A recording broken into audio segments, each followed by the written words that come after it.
Okay. It's a good start. I'm sorry, what? That's a good start. What's that? What's a good start? I missed something. Oh, you squinting at the screen and me laughing. It'll be a good video for them. Okay. Eyesight's failing.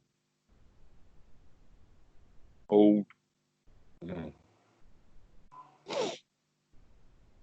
Erik.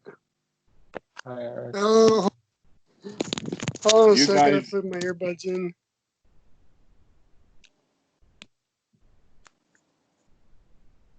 Hi. Hello. You guys are in the same time zone. Erik, this is Devon. He's in Vancouver. And this is Devon. Erik in Seattle. Hey, Erik. And that Erik, we have just started recording, and we've just been talking about a few things that leads us to let us call it common ground for the two of you, because I've been listening to both of your languages, and the language is the language that we need to start becoming mindful of, the kind of language that we use when we talk to others, as well as catching these words when we're using them inside without making them vocal.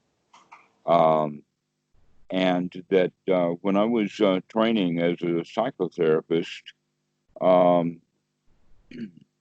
these words were actually key words for the psychotherapist to listen for.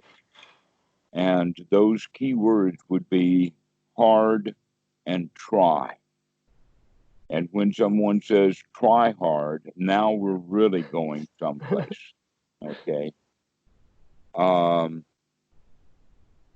The try hard is a driver. And that they're in transactional analysis, which was the system that Byrne used. When we talk about transactional analysis, generally the psychologist has no real deep understanding of what's happening in anyone's mind. No one does. No one really knows what's going on in someone else's mind. But what we can do is we can see gestures, features, facial expressions, and listen specifically to words that one will use.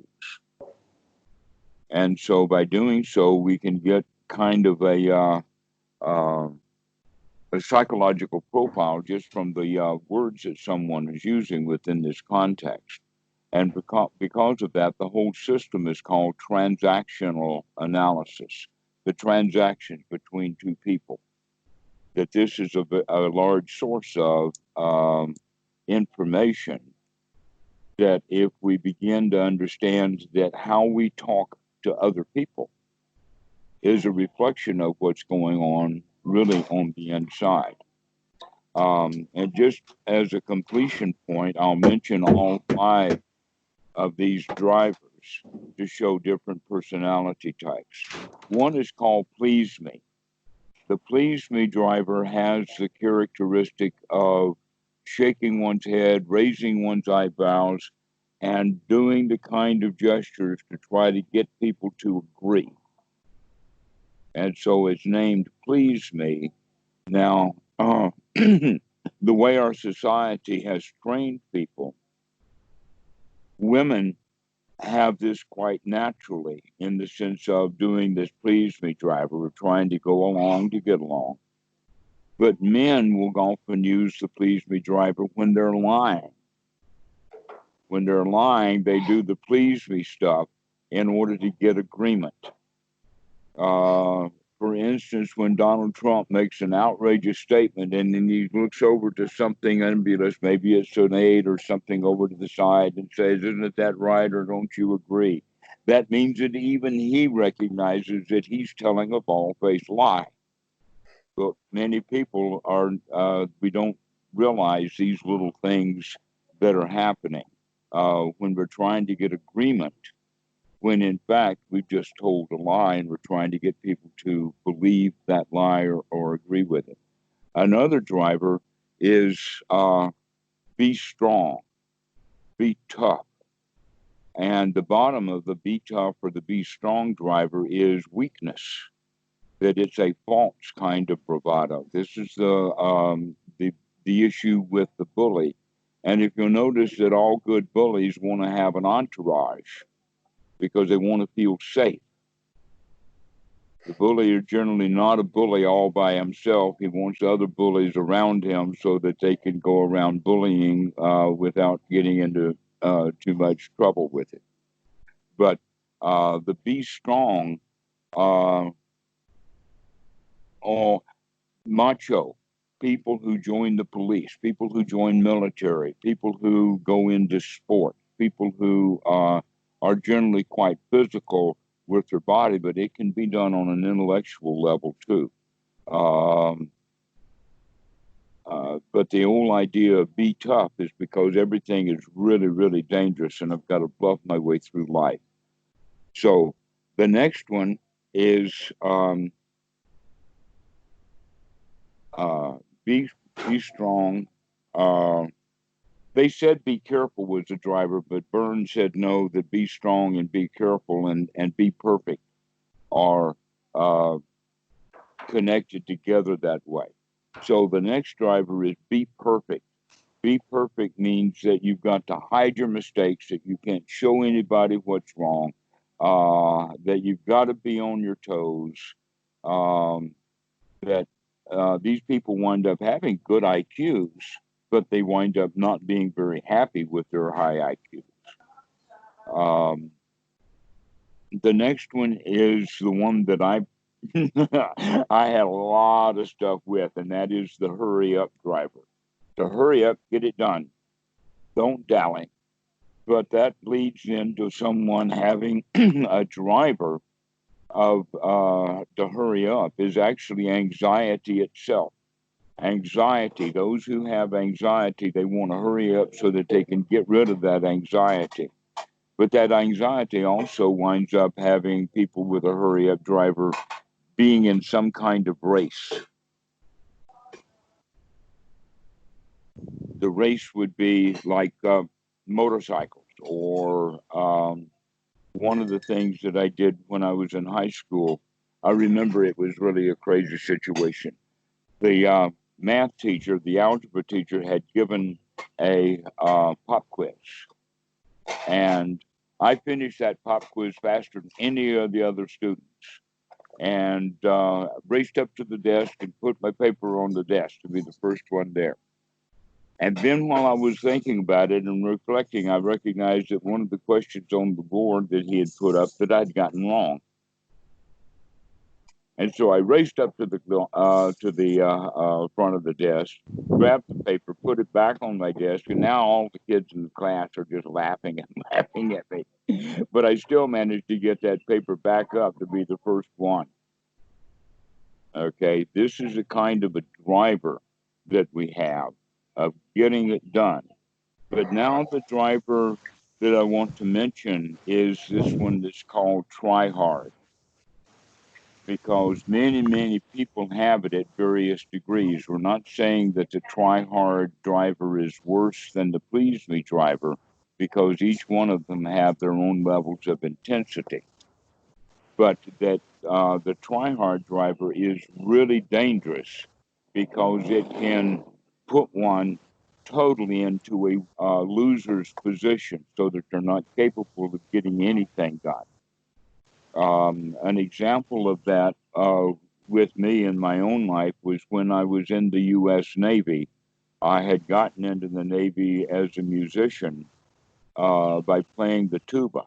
But in the Navy, they don't do marching bands so much. Most of the Navy bands are actually on board ship for the entertainment of the crew. So all of the tuba players have to also do string bass. String bass is hard to learn physically. those big heavy strings, plucking them with your thumb or plucking them with the finger, and it grows great blisters. When you're doing the fingerboarding, it also causes blisters and things like that for the new player, especially if we have the pressure of being already a professional in the Navy. Okay, so this was quite pressure. So I recognized what I was doing was that I was signing up for the practice rooms. And I would take the string bass into the practice room to get the hours of the practice room to try to show the Navy that I was trying, because I knew that I was going to fail. I felt like that I was going to fail at playing the string bass, but at least I could say, look how hard I tried. That's the only real place that had ever happened to me at that level. But it was quite detrimental to my Navy career. Luckily, I was able to move out of that. But the point is that I was about to get thrown out of the Navy, and I didn't know it, but they did. They knew that I was not up to scratch and that I was only pretending to try.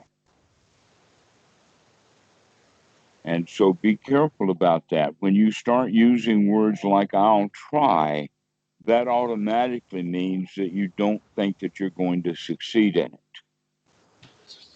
Or when you say that it's really, really hard work, that means that you're likely to start struggling with it. Okay?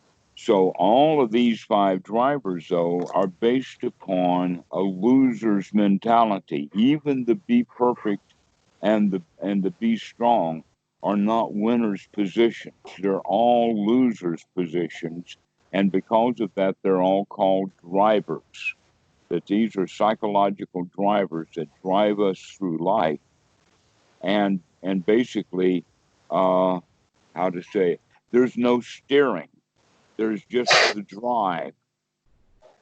There's the push. There's the motion of emotion. But there's no real steering going on. And so it winds up in being, like you say, hard work. But guess what? All it takes is for you to wake up to this, to wake up to the situation that you're intentionally considering it to be hard, where in fact, whatever the job is probably easy if you had the skill of doing that job. Unfortunately, everything requires a kind of a skill. One of the things that I remember was that I was impressed that my mom knew how to sew, because I didn't. And every time I tried to use the sewing machine, I would bunch the thread up, or I would break a needle, or I'd do something, But over a short period of time of keep trying, and pretty soon I could do a seam. So everything is like that. Another example of that is automobile mechanics. Most people, when they start because they can't afford to have their car fixed, so they've got to do it themselves, and they don't have a clue about what they're doing. But if they do it anyway, they'll learn. And they keep doing it, and pretty soon you've got a crack automobile mechanic on your hands, and he's only had 3 or 4 cars to work on. But he did it, and he knew how, and he figured it out and learned to do it. If I could learn how to use the sewing machine, and I can learn how to use my hands to repair an automobile, then I ought to be able to get my own mind straightened out. I think that's the hardest one. It's not. It's not. Climbing Everest is a whole lot more work, a whole lot more effort, and not nearly as rewarding. Standing on top of that mountain, 29,000 feet, and it is cold and sweaty and cold and freezing, and there's clouds, and you don't even have a good vista. But climbing to the top of your own mind, That's quite enjoyable. But you have to climb the stairs of joy. That's basically what it is. If you're going to stand on a mountain of joy, you're going to have to climb that mountain. One moment of joy at a time, which means one small change of attitude at a time. Every time that you recognize this is hard, or I don't want to do it, or whatever like that, check your attitude. Keep checking your attitude. That attitude is one of the most important qualities on the Eightfold Noble Path. That this is actually the teaching of the Buddha. We are not straying when we stray into psychology. We're not straying away from the Dhamma. That it's directly there. Everything that I've said about the drivers and psychology and all of that is directly related to Anapanasati. That those drivers that we were talking about, in fact, are the hindrances. The very things that drive us, hinder us from being able to sit still. They're motivators. Debbie recently asked, what is the distinction between feelings and emotion? And the answer is motion. That a feeling is just a feeling, but if that feeling is strong enough to make you do something, now it's an emotion. And within the teachings of the Buddha, these emotions, or these things that make us move, is what is called tanha. Thirst, craving. Tanha, which is the motivation to go and to grasp and to cling. Okay, so when you say that I'll try, or that's really heard, then you're going into psychologically clinging to being a loser.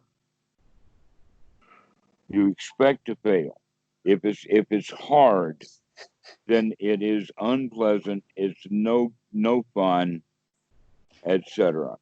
So whenever we have those kind of thoughts, it's a good idea to wake up to them, to see them, to recognize, so that we can begin to change in the sense of, I do not have to be a failure. I can be a winner. I can do this. I can do it and I can enjoy it. And the first thing that I do is enjoy it first. Just keep enjoying. That's in fact the job that really needs to be done. The Buddha talks about this in many different ways and places about to rejoice for having done the job. The job is done. It's well done. Now, in this regard, it doesn't matter how big or how small or how long it takes to do the job. When the job is done, we get the satisfaction of the job well done. Does that make sense? A lot of people say, well, it was such a little job that I don't have to congratulate myself because it was a little thing after all. And that's a loser's mentality.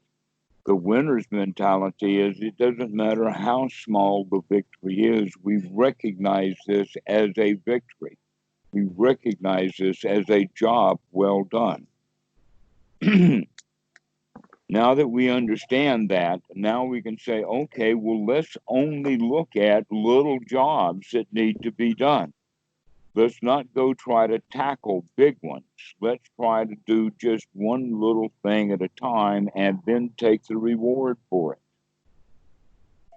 And the reward is the knowledge of a job well done and the joy that arises from having that job well done. So just as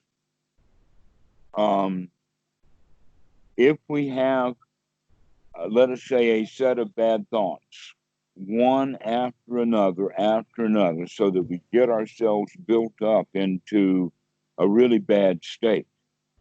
And we think of it being something big and powerful and explosive. Really what was going on is that we were basically talking ourselves into feeling bad, one little bad thought after another. So if we can get ourselves feeling really bad by continuing to, let us say, poke at that wound, if we keep doing that over and over again, poking at that wound, it's going to grow festered and big. So if we can reverse that process and say, every time I'm about to poke at that wound, I choose not to, and choose to start letting it heal, it in fact will heal. All by itself, kind of. So in this regard, every time we can catch the mind basically wandering away into the hindrances, every time we can catch it, it's going to be there most of the time. Most of the time, you're going to be in hindrance. The question is, how often can you catch it? And when you can catch it, are you going to, when you do catch it, are you then going to proceed with anapanasati correctly? Catching it then is wake up. You got to wake up to it. And as soon as you do wake up, now you've got this little procedure that needs to be done that have to do with right effort. And the right effort is to gladden the mind. Over and over and over again, gladden the mind, gladden the mind, gladden the mind. This is the way that we practice it. So that when gladdening the mind, we begin to feel like, I can do this. Now, in the suttas, it says, piti and sukha, born of seclusion. What is the seclusion? We're secluding ourselves from all of those hindering thoughts. The hindering thoughts of this is hard, I'll try, the underlying motivations of failure, the underlying emotions of, then with those emotions is the feelings of defeat, the feelings of failure. And that both of you, and in fact, every student that I know, is in the habit of feeling bad. They're in the habit of letting the old stuff continue on. The question is, are you going to have the strong determination that you're going to wake up to that stuff? And by waking up, also of gladdening the mind and say, I can do this. Wow, this is a job well done then, is that wake up. That wake up to those hindrances and recognizing that I am able to think the thoughts I want to think. You can think the thoughts that you want to think, but you have to remember to think the thoughts that you want to think. Otherwise, you're going to start thinking the thoughts that you're in the habit of thinking. And what are those? This is hard.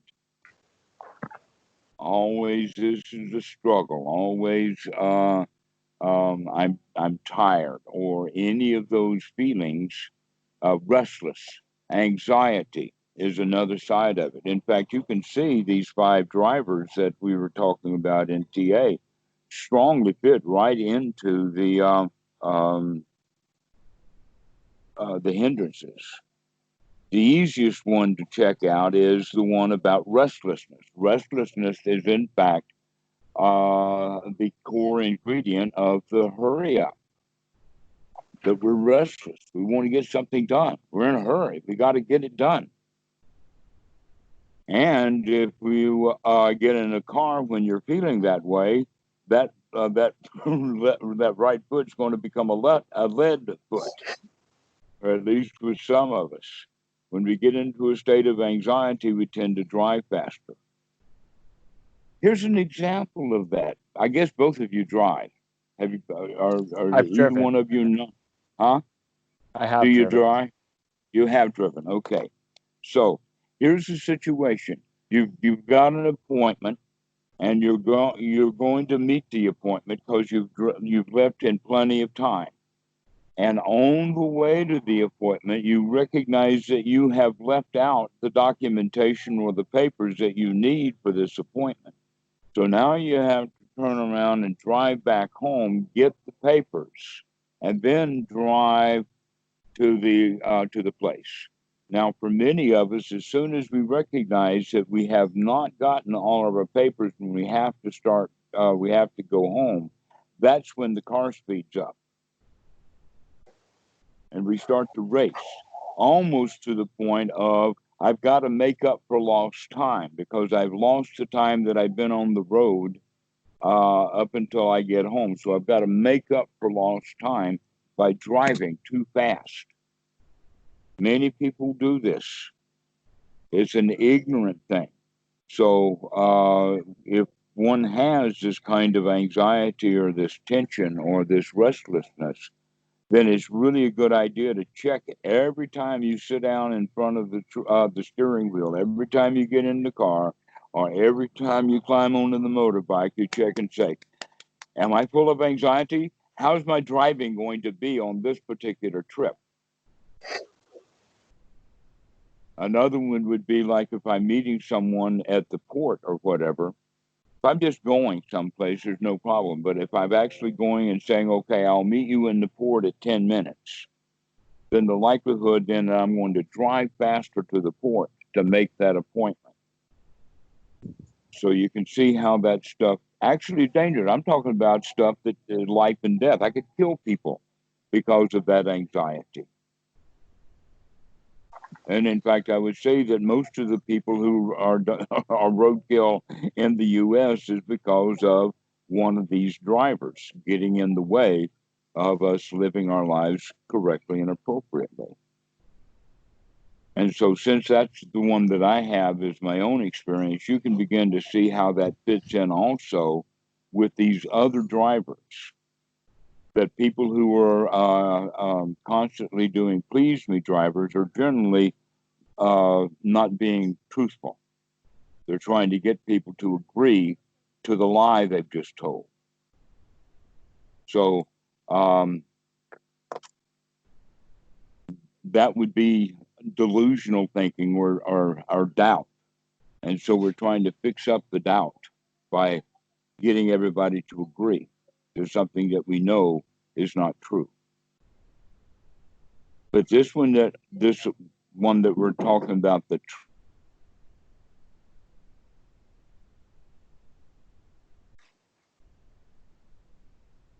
it can be a bane or it can be a tragic script also.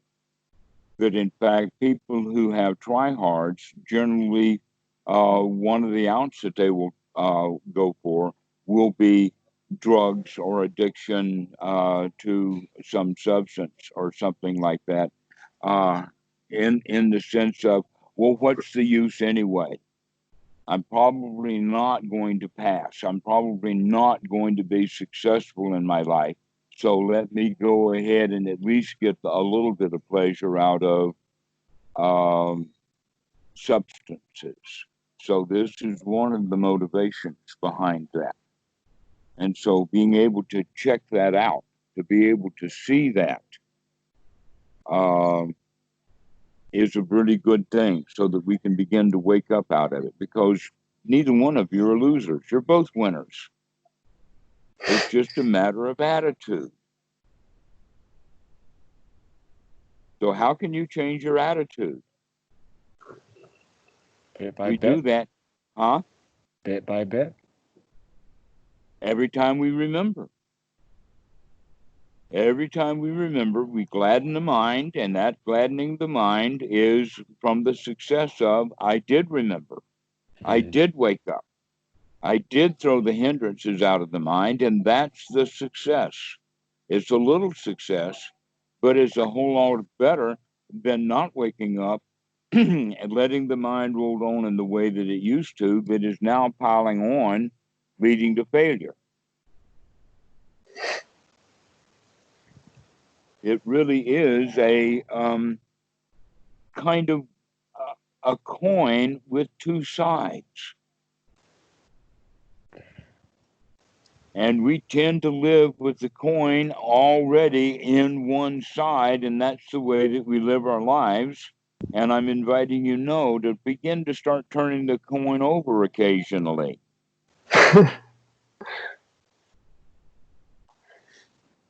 To turn that coin over, to say, no, I can do this. I can come out of my misery. I can come out of my try hard. I can come out of my expectations for failure. That this document that I've got to write is not hard. It's going to be fun.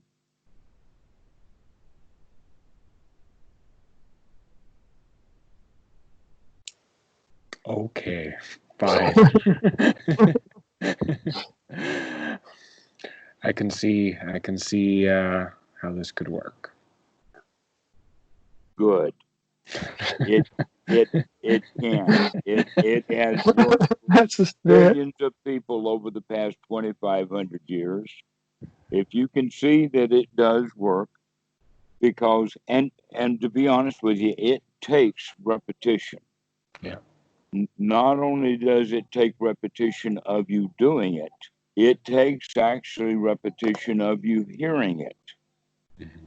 The biggest problem with self-help books is that even as inspiring as that book is, once the reader reads the book, he puts it on the shelf. If he would keep reading that book, and every time he reads it to completion, he starts over and starts reading it again motivationally, and keep those motivations in mind, it will help him to remember to take some of the advice in the self-help book. But that's the problem with books. The books don't come by and kick you in the butt the way I do. I've had that experience with the literature and 12-step programs. I've been reading it for a decade, and I find something new each time I sit down and read it. Mm-hmm. So now you're, Devon, you're beginning to change your attitude that you can, in fact, become successful. That's today's talk. You can feel the way you want to feel. All you have to do is remember to feel the way you want to feel. It's not that big a deal. But what a marvelous job you've just done. What a marvelous task. That's something that is really useful to point out to the students, that this little process that we're going through, repeated time and time and time again, actually does change the mind and takes it out of the ordinary into the high quality. You come out of the mundane world and you start living a supra-mundane life. You become noble.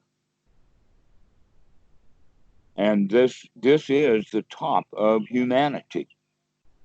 Becoming noble, noble-minded. And we're not talking about the nobility that is aristocratic with money. We're talking about the highest quality of the human mind can be developed this way, over and over and over again. Every time that we catch the mind wandering away, we bring it back. And by doing that with this attitude of can do, the attitude of a winner, then that develops into what the Buddha referred to himself as the lion. That we're no longer afraid, that we can, in fact, be the emperor of our own pile of dirt. You can become the emperor of your own pile of dirt. And by doing so, that's remarkable. This is a club that it's not selective. The club is not selective of who gets to join, but the people themselves have to select, am I going to join such a club as the club of nobles? Those that are really high quality human beings. This is, in fact, the pinnacle of humanity. Now, we have in our societies many different kinds of pinnacles in the sense of the pinnacle position of politics within a country, or the pinnacle of sports, like a Heisman Trophy winner or perhaps a gold medalist in the Olympics. But now look at it.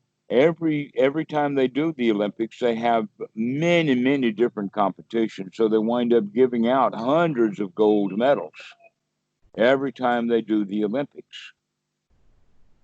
All right. So this is actually even better than a gold medal. What we're talking about, getting the mind cleaned out, getting the mind in a decent shape, is something that is quite rare in the world. And this is your goal. Not only is it your goal long term, because that's not really the point. The goal is right now, can I get the mind in a noble state? And then again, right now, can I get the mind in a noble state? Right now, can I get the mind in a noble state, and can I keep it there for a little while? And then right now again, can I get the mind in a noble state? This is the way that we do it. And by doing so, you are actually beginning to come to become the emperor of your own life, moment by moment. I cannot think of a higher goal that you can have for yourself. So this should give you a great deal of joy and a great deal of satisfaction, a great deal of a sense of accomplishment, that you're accomplishing something that is actually more valuable and more wholesome than running the 100-yard dash faster than anybody else in the world. This is really something worthwhile. In fact, the guys who do run the 100-yard dash, after they won their gold medal, you may never hear from them again. There was a bicyclist who won a whole bunch of them, and then they found out that he was doing a lot of steroids and drugs and whatnot. But basically, many people will go around trying to, let us say, make a name for themselves. Okay, become the very best at football or the very best at running and things like that, to make a name for themselves. Here, the name is not what we're looking for so much as the actual satisfaction of having accomplished something that is very worthwhile accomplishing, and at the same time quite rare. Buddhas are not a dime a dozen, but they do exist. And you can join that club too. Every time you remember, you join that club. And so this is the kind of attitude change that we're looking for. You can feel that good. You can feel like that you are on top of the world. You can. All you have to do is remember. And my job is to be a cheerleader, is to cheer you on, to get you to recognize you can be that champion, that you're not a loser. You've just been telling yourself that you're a loser,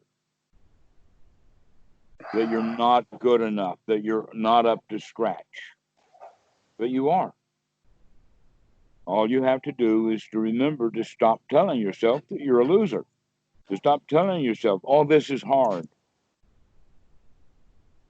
that this is difficult, that I'm not up to the task. Because, in fact, the task that we have is really easy. It's an easy task. All we have to do is remember and take that little bit of effort to come out over and over and over again, to gladden the mind, to feel basically the way you want to feel. At one time, I told the story about Ed McMahon, but now nobody knows about Ed McMahon. Ed McMahon was he became famous for being the guy who introduced Johnny Carson on The Late Show. And he's the one who would say, "Here's Johnny."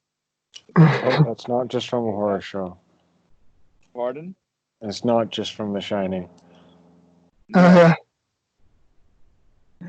No. Ed McMahon, then later, after the Late Show was finished, he went to work for Publishers Clearinghouse and was doing advertisements. And they had a number of different shows. Publishing Clearinghouse was selling magazines. This is in the day when magazines were about to start to die. Before that, everybody took dozen magazines at home. But then they stopped doing it, and so Publishing Clearinghouse started buying up various magazines and consolidating them. And in the process of doing so, they started having promotions. And so Ed McMahon was doing promotions. So one of the promotions was that they would knock on somebody's door who was the winner of their contest with a great big check that was held big and high by some beautiful girl, you know, with great big letters and all of that, and a check for $10 million. Now, how would you like to have a check for $10 million? Well, I'm sure. looking closely for the smiles here, okay? Because just the thought of $10 million is making you smile. But it's just a thought. If the thought of Ed McMahon and a check of $10 million can make you smile, then almost anything should be able to make you smile. But in fact, I'm not sure about actually getting that $10 million check. That sounds like a lot of dukkha. You wouldn't be surprised at how fast your family grows when they begin to find out that you've got that money. You'd be surprised at how many banks call to get you to open an account. You'd be surprised how many car dealerships wind up at your door trying to sell you a car. And that most people who get a large sum of money, like winning the sweepstakes or whatnot like that, wind up being broke after 3 years. They quit their job, they buy all this kind of stuff, they go crazy, and they wind up being poor again. Yeah. So the money is not sustainable. So I guess the other part of that would be that if I had gone to Wat Suan Mok and met Bhikkhu Buddhadasa in 1984 or 83, and what I got from him was not Dhamma, but I got $10 million, I probably would be broke and suffering right now. Yeah. But he gave me the Dhamma instead. My, what a marvelous gift. This gift is worth far more than $10 million for sure. And so you both have a marvelous gift that I'm giving you. And what makes it marvelous is it's easy to do. And all I really require of you in this regard is to remember to do it. And when you get to the point and you say, hey, I can't remember to do this, now you're the winner. You can remember to do this. You both have been successful at it in the past, and you will be successful in it again. All you have to do is keep practicing over and over and over again to come out of the hindrances, to come out of those things that drive us. Because when you come out of the things that drive us, then there's no place to get driven to, and there is no reason to go anyplace. Which means now we don't even have to have motion in our emotions. They're not going to drive us any place anymore. We're going to catch them.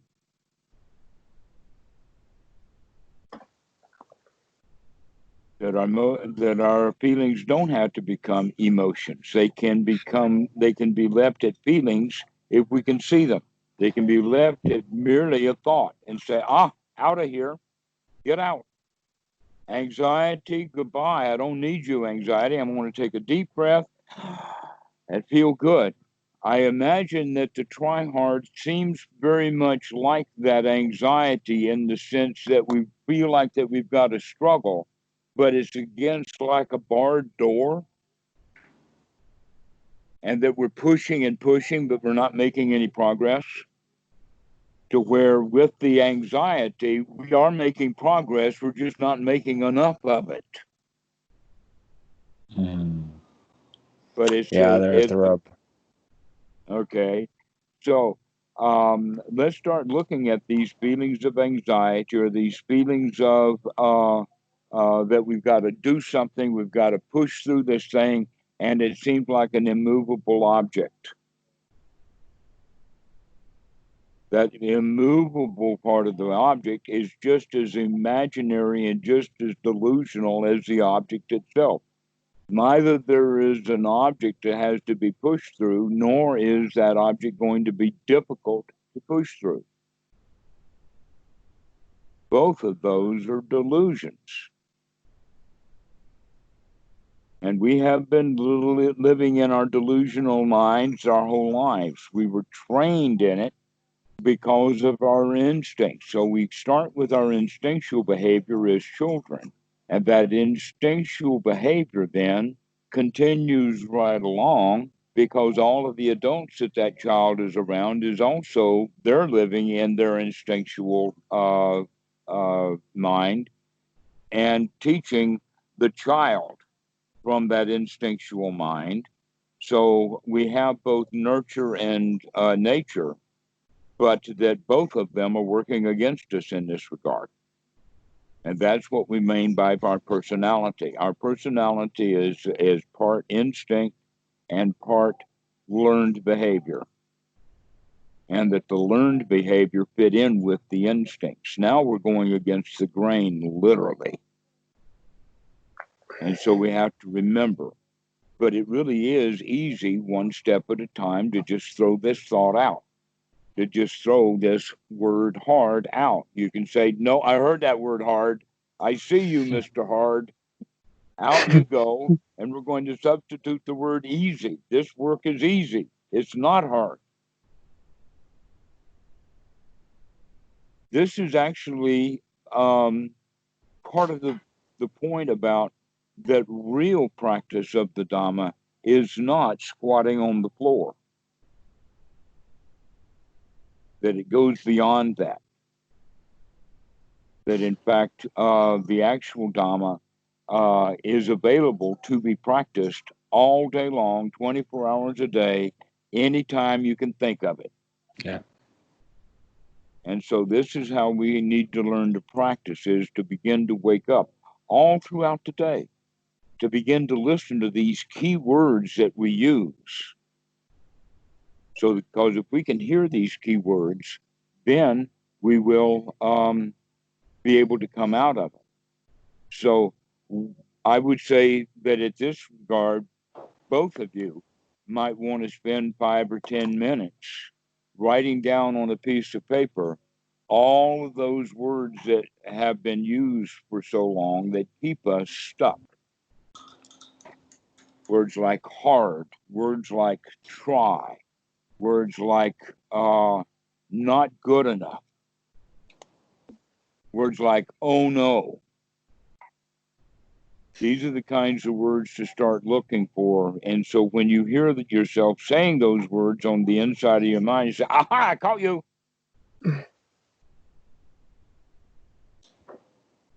I caught you, Mr. Hard. I caught you, Mr. Suffering or Mr. Misery. Whatever it is, then we begin to hear those words. That in fact, for almost everyone, we will get into a tight set little vocabulary. We keep repeating the same things over and over again. So now you can listen for one word in that cycle, and you can say, I see that word. And by taking that word and grabbing that word, we're interrupting that cycle. So just one word is all we need to hear. I see that. I see that word hard. I see that word, this is tough. So these are the kind of words that we'll put on our list of words to watch for. And when you hear that word, you can say, I see that. I got that one. I got it. I got it. I got it. I got it. I'm the winner now. I can see those words that are being used. And so this is a way of practicing throughout the day, is to become on guard for certain words. But in general, we would go so far as to say that if we're going to guard the mind, we're only going to allow wholesome words in and not allow any unwholesome words. But that's a bit much for what we're doing throughout the day. That would be a good practice while we're sitting on the cushion when there is nothing else happening. We can get to the point of saying, I'm only going to allow wholesome thoughts during the time when I'm sitting. But then throughout the day, we've got this short list of words that we use commonly. And every time we catch that word, we're going to whack it. These are our moles, and we're going to play whack-a-mole. Get your list of words that are the moles that come up that destroy your moment.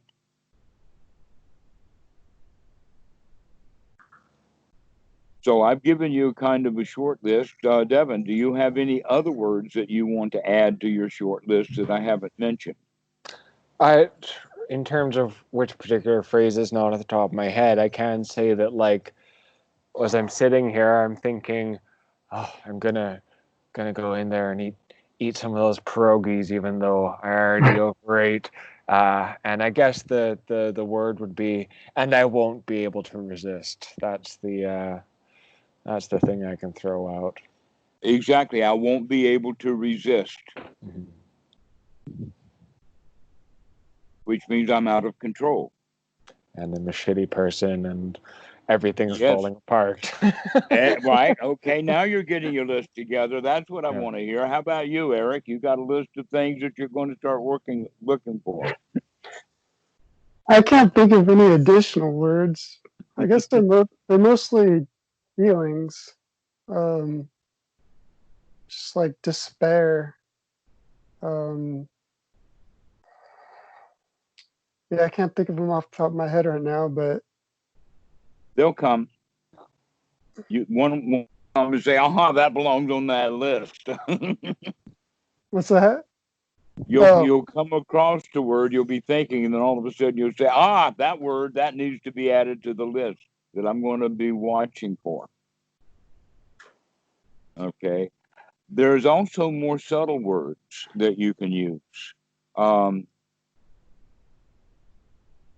In the sense of words like try, you can use words in that regard like should, ought to, supposed to, things that look to a nebulous authority. I guess should's probably one that I. So become aware of those kinds of words that you use that you want to rebel against. Mm-hmm. And so the kind of words that you would want to begin to use then also in that regard would be words like want. I want this. And so we can begin to change that from I want it into it would be good for. And we can begin to change our language. Now, the language that we're changing here is more important to change the internal dialogue, to become alert to our own language. This is a wake up. It's almost like that we're intentionally putting when they have these Olympic races, sometimes they put hurdles, and then the runner has to jump over these hurdles in his race. You know what I mean by it's normally it looks generally like an easily knocked over sawhorse is what they look. Okay. We can now think of these new words that we're putting there as hurdles that have to be jumped over or have to be seen, recognized, and dealt with. Because before we've just been running into them, but now, by noting them, we're going to start avoiding them. So I would recommend, and you don't have to have a long list. A short list will do. Oh, but I But, might have a long one. well, actually,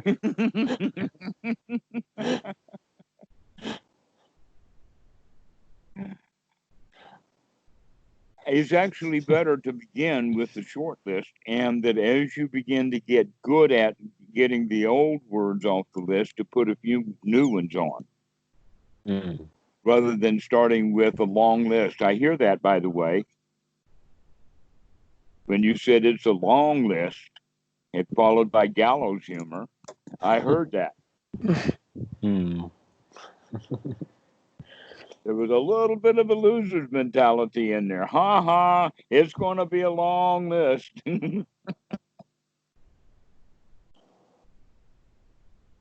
I see what you're saying. Well, But I like I was, self-deprecation. What else do I have? you have joy.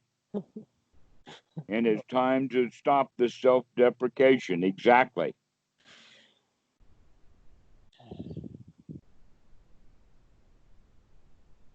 But that's exactly the point that we need to start looking at. Yes, you do self-deprecate, and one of the ways that you did was by saying, "Oh, but it's going to be a long list,"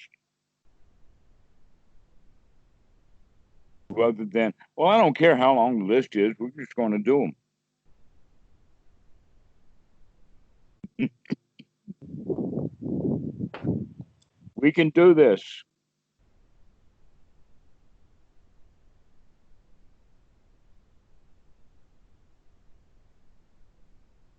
So, Erik, do you have any additional questions or something to mention with this? Because you and I have gone over this before, but with a slightly different viewpoint. That it's still just anapanasati, but the point is that we've got to start watching the mind and these words that we're using that keep us stuck in losers' positions. The only thing Dhammarato, is, why don't I let you guys go? I've got other things to do. This has been very helpful. Nice to meet you, Erik. nice to meet you. Okay. All right. Well, I was about to close off anyway. So, do you have any? So I was about to ask that same question to you, Devon. I think you can see that. So, if you're fine to go, then we can finish it up. Feels Okay. awkward. So, bye bye. So, Erik, do you have any last thoughts or? Just that in the past couple of days, what I've been practicing a lot is just adding, not just having sati and uh, ridding the mind of the hindrances, but acknowledging the success and uh, um, adding wholesome thoughts Good. actively, as difficult as it may be at times. But it's not difficult. It may be at times. It's just you don't remember sometimes. Well, I can't find the right words to say at times. I'll be searching and I just can't find them.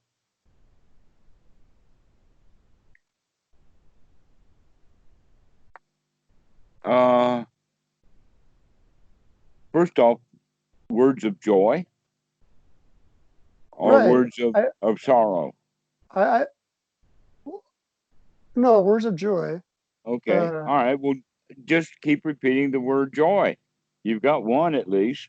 Enthusiasm, uh, uh, happiness. You don't need to have an entire vocabulary, just a few words over and over again. This is good. I like that one. This is good. Mm-hmm.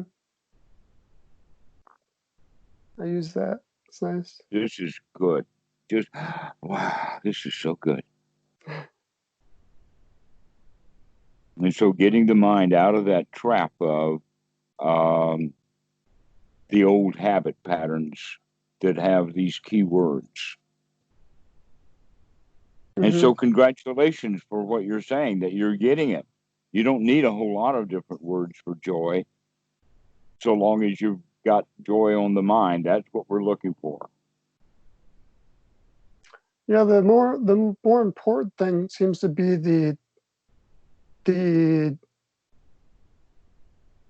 what drives the word, what the emotion, or like actually feeling the emotion instead of just saying the words.